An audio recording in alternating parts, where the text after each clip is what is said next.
Here's a 1928 Voigtlander roll film camera, and this camera shoots 5x8 photos on 129 film, and 129 film is a film they no longer make. It is slightly smaller than 120 size, which is why it's shooting 5x8 and not 6x9. And as you can see, it's a bellows camera, folding. Has very simple scale focusing. It has a simple brilliant finder for waist level shooting, and it also has a wireframe finder for eye level shooting. The lens on this guy is a Voigtlander Scopar lens, 8.3 centimeters or 83 millimeters. Max shutter speed is 1/300th of a second. You basically set it by rotating this dial. To cock the shutter, you pull down this lever, and to fire it, press down here. Now, the main reason why I bought this camera is because there is still film inside. So there's a roll of black and white film that has not yet been developed, which I will do in order to see what's on it. Now, as you can see,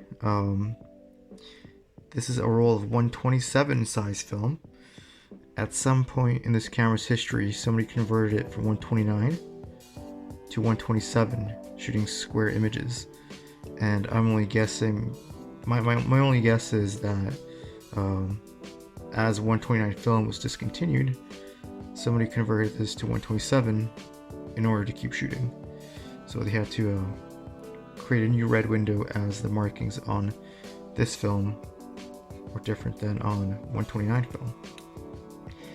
And also 127 film is slightly smaller than 129.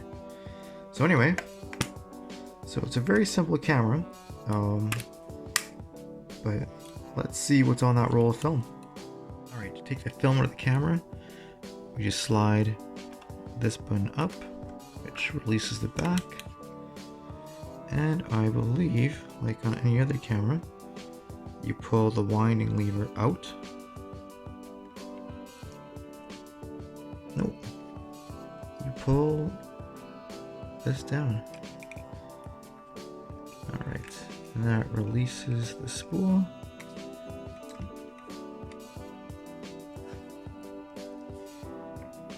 And that's our roll of what I believe is 127 black and white film. And it's Panchro film, which means it's black and white and sensitive to both visible light and UV light.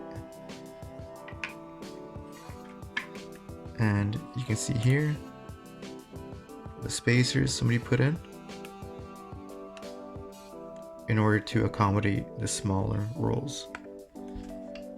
Alright, so let's take this to the darkroom and process it. Alright, so before I load the film up and process it, I just want to show you a quick comparison of the different film sizes. So here's a 127 film compared to 120. And here it is compared to 35 millimeter. So you can see it's somewhere in between 35 and 120, perhaps on the smaller side. Now, in regards to developing, based on what I've read, a good place to start is 9 minutes in Ilford Ilfocell 3 at a dilution of 1 parts developer and 14 parts water, and at a temperature of 20 degrees. So that's what I'll do, and hopefully we'll get something worth showing and something that's even visible. I'll be happy with that.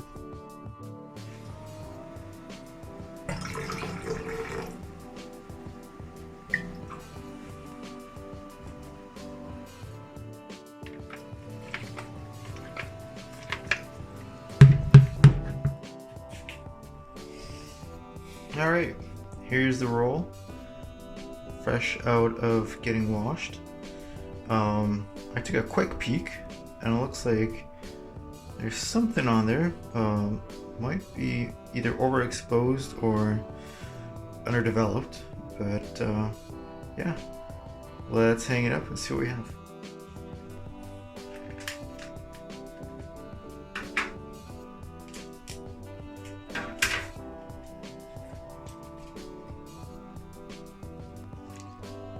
Hey, looks like we got some,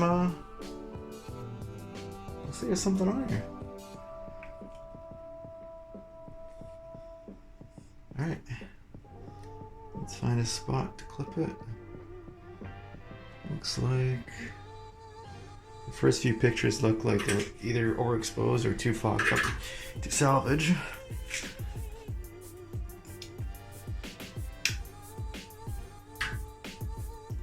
So the one issue I had when trying to develop this roll of film was getting it on the reel, because it had been wound up for so long.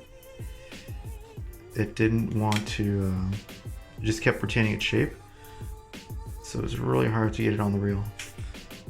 But there we go. All right, let it dry.